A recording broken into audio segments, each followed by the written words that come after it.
নতুন ভাবনা, নতুন চেতনা আসছে যখন দেশে, নতুন লেখক চিন্তক ক্রমে দাঁড়াচ্ছে পথে এসে, বিজ্ঞান আর দর্শন এসে একটু একটু করে পিছে পড়ে থাকা মানুষ জাগিয়ে দেশকে নিচ্ছে করে।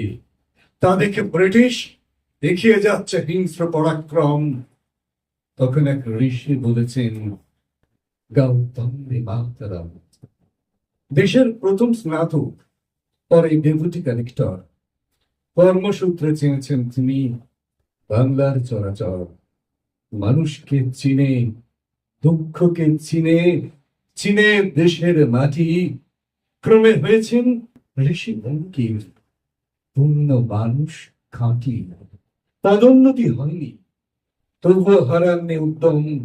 বলেছেন, বলো ওগো দেশবাসী, বন্দে মাতরম।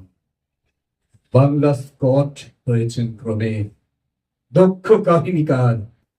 দুর্গেশ নন্দিনী বুঝিয়েছে তার কলমের ধার। মোট 14টি উপন্যাসের চরিত্র আখ্যানে বাঙালি পাঠক মুক্ত হয়েছে নতুন স্বাধীন গ্রামে। আনন্দ মাঠে সন্ন্যাসী দল পেয়ে নবোদ্যম, তাঁর বাণীতেই গেয়ে উঠেছেন বন্দে মাতরম। তিনি রেনেসাঁর অগ্রপথিক।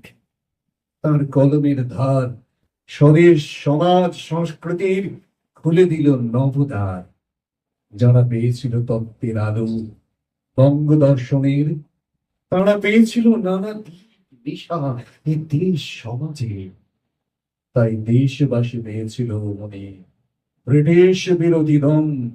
চিৎকার করে বলে উঠেছিল, বন্দে মাতরম, বন্দে মাতরম, বন্দে মাতরম।